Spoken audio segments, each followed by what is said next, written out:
Welcome back to my channel. Inilah story pertempuran 5 hari di kota Semarang.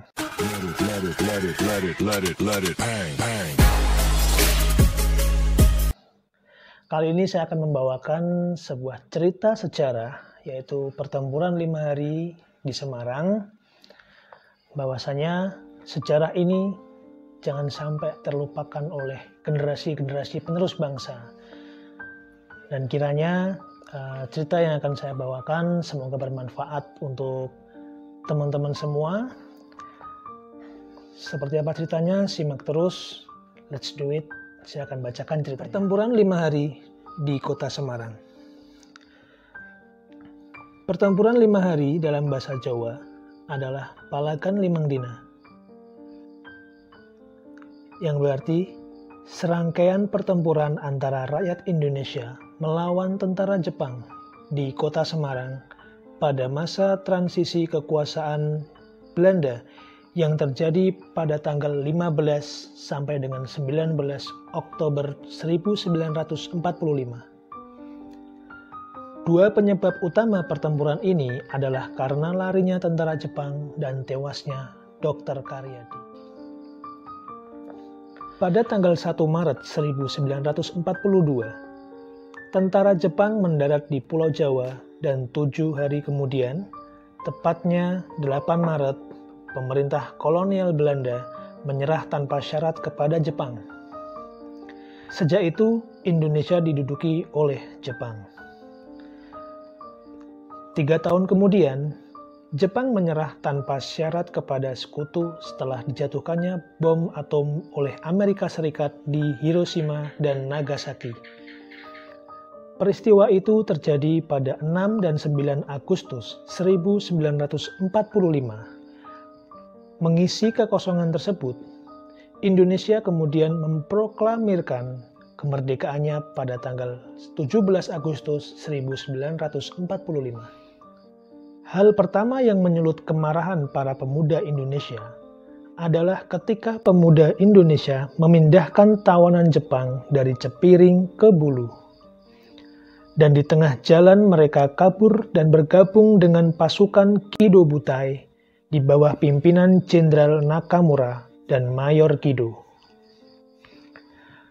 Pada saat itu, pasukan Kido Butai berjumlah 2.000 orang. Selain itu, pasukan ini terkenal karena keberaniannya dan untuk maksud mencari perlindungan mereka bergabung bersama pasukan Kido Butai di Jatingaleh.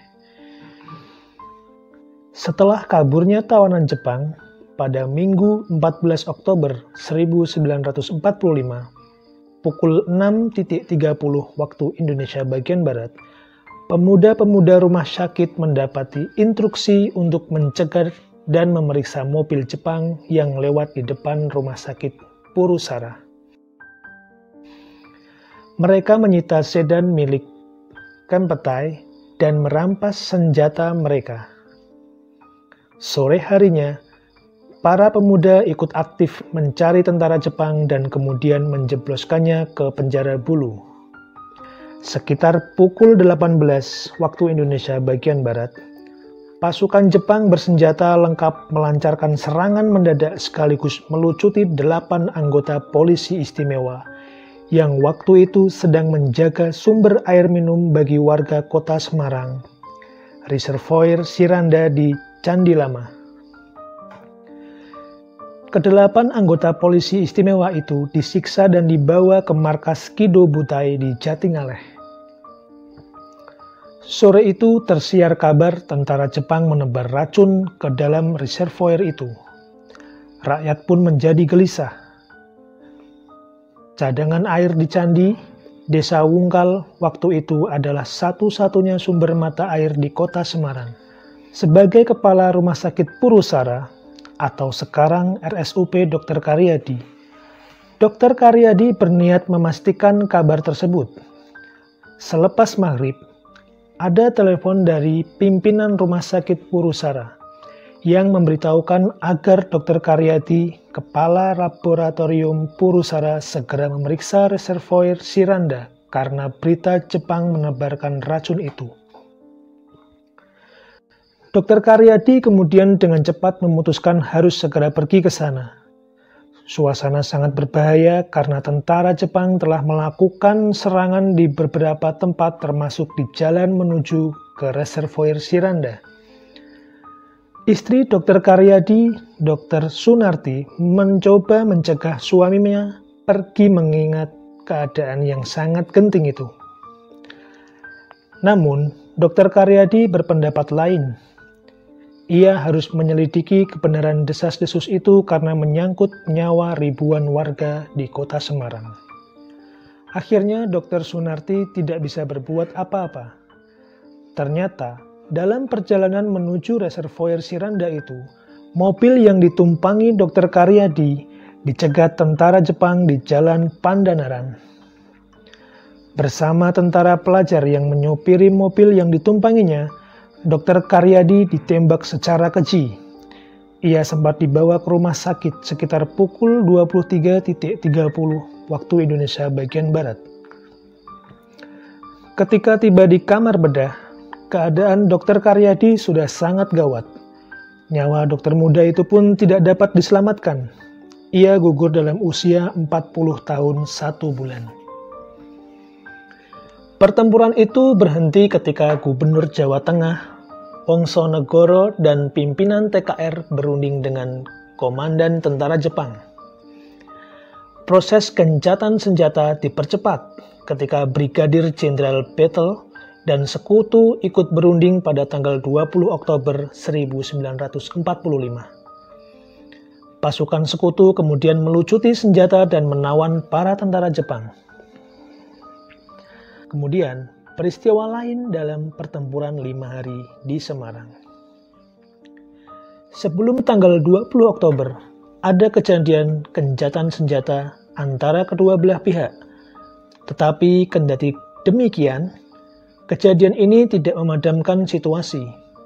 Kejadian diperparah dengan pembunuhan sandera. Dan di Pedurungan, kota Semarang, orang-orang Semarang, terutama dari Meranggen dan Genuk, menjadi salah satu untuk memindahkan tawanan yang menjadi sandera. Karena janji Jepang untuk mundur tidak dipenuhi, maka 75 sandera itu dibunuh, sehingga perang berlanjut. Datangnya pemuda dari luar kota Semarang untuk membantu menjadikan Jepang marah. Radius 10 km dari Tugu Muda menjadi medan peperangan. Berikut tokoh-tokoh yang terlibat dalam pertempuran 5 hari di Semarang. Yang pertama, Dr. Karyadi, dokter yang akan mengecek cadangan air minum di daerah Candi yang kabarnya telah diracuni oleh Jepang. Ia juga merupakan kepala laboratorium Dinas Pusat Purusara. Yang kedua, Mr. Wongsonegoro, Gubernur Jawa Tengah yang sempat ditahan oleh Jepang. Yang ketiga, Dr. Sukaryo dan Sudanko Mirza Siddhartha, tokoh Indonesia yang ditangkap oleh Jepang bersama Mr. Wongsonegoro. Yang keempat, Mayor Kido, pemimpin Kido Butai, pimpinan batalion Kido Butai yang berpusat di Jatingaleh. Selanjutnya, Dr. Sunarti, istri Dr. Karyadi.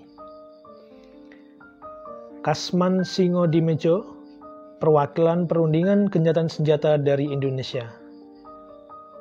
Dan ada Jenderal Nakamura, perwira tinggi yang ditangkap oleh TKR di Magelang. Kemudian pasukan yang terlibat dalam pertempuran 5 hari di Semarang, dari pihak Jepang, Batalion Kido, Batalion Yagi, Kompi Sato, sipil yang dipersenjatai. Dan dari pihak Indonesia, ada BKR Darat yang terdiri dari Resimen 21 dan Resimen 22. BKR Laut dan BKR Udara, Seksi Polisi Istimewa, Laskar Amri dan Laskar Pesindo. Kemudian dibangunlah Monumen Tugu Muda. Untuk memperingati pertempuran 5 hari di Kota Semarang, dibangun Tugu Muda sebagai monumen peringatan. Tugu Muda ini dibangun pada tanggal 10 November 1950. Diresmikan oleh Presiden Insinyur Soekarno pada tanggal 20 Mei 1953 bertepatan dengan peringatan Hari Kebangkitan Nasional. Desain tugu dikerjakan oleh Salim, sedangkan relief pada Tugu Muda dikerjakan oleh seniman Hendro. Bangunan ini terletak di kawasan yang banyak merekam peristiwa penting selama 5 hari pertempuran di Semarang, yaitu di pertemuan antara Jalan Pemuda, Jalan Imam Bonjol, Jalan Dr. Sutomo, Jalan Pandanaran dengan Lawang Sewu.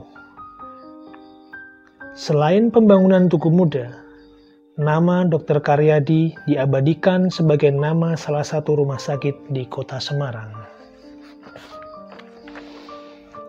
Nah, itu tadi teman-teman sekilas cerita mengenai pertempuran 5 hari di Kota Semarang. Kita perlu sadar dan tidak perlu atau tidak bisa menyangkal bahwasanya sejarah di Kota Semarang, khususnya pertempuran 5 hari, itu adalah merupakan sejarah yang sangat dahsyat yang tidak boleh kita lupakan, sehingga kita akan terus merasa menjaga wilayah Kota Semarang, khususnya generasi-generasi penerus bangsa, agar selalu mengenang jasa para pahlawan. Seperti itu cerita dari Inilah Story. Semoga bermanfaat bagi teman-teman dan semoga bisa membuka wawasan kita semuanya. Terima kasih dari saya.